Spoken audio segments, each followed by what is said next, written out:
ABC started the business with the investment of 15,000, 18,000 and 6,000 respectively. So after 4 months, A left the business. X months after B also left the business. இங்கே பார்த்தீங்கன்னா மொத்தம் 3 பேர் ABC. அதில் ஏவோட investment பார்த்தீங்கன்னா 15,000. இந்த 15,000ல் ஏ என்ன பண்ணியிருக்கான்னு பார்த்தீங்கன்னா 4 மாதம் கழிச்சு வெளியில் போயிட்டான். அப்போனா 4 மாதம் வரைக்கும் அவன் இந்த அமௌண்ட்டை தான் போட்டிருப்பான். ஏன்னா 4 மாதம் கழிச்சு தான் பிஸ்னஸ் விட்டு போயாச்சு. அதுக்கப்புறம் என்ன சொல்கிறாங்கன்னு பார்த்தீங்கன்னா X month after B also left the business.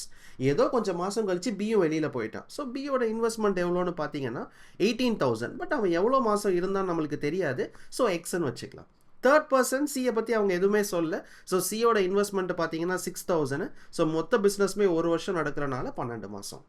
இப்போ இன்னொரு பாயிண்ட் என்ன சொல்லியிருக்காங்கன்னா த profit of B is 80% more தென் ஏன்றாங்க. ஏவை விட பி 80% அதிகமாக வாங்கியிருக்கான் ப்ராஃபிட்.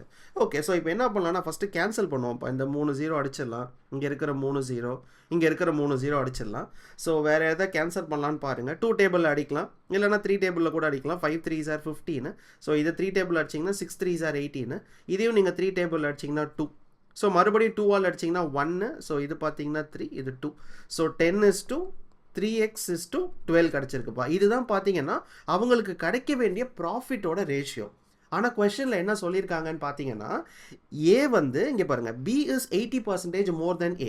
ஸோ இப்போ ஏ வந்து 100% இருந்தான் அப்படின்னு சொன்னால் பி எவ்வளோ இருக்க முடியும்னு பார்த்தீங்கன்னா 180%. ஏன்னா ஏவை விட பி வந்து 80% அதிகமாக ப்ராஃபிட் கிடச்சிருக்கு. அப்போ ஏ 100ன்னு வச்சிங்கன்னா பி வந்து 180. ஸோ அப்போ 100%ன்றது பார்த்தீங்கன்னா 10. அப்போ 180% என்னன்னு பார்த்தீங்கன்னா 3x. ஸோ இதை அடிச்சிடலாம். ஸோ ஒரு 0 அடிச்சிடலாம். இங்கே இருக்கிற ஒரு 0 அடிச்சிடலாம். 1 3s are 3, 6 3s are 18. அப்போ எக்ஸோட வேல்யூ எவ்வளோடு பார்த்தீங்கன்னா 6. இதுலேருந்து நம்மளுக்கு என்ன தெரியுதுன்னா எக்ஸ் 6 கண்டுபிடிச்சிருக்கோம்.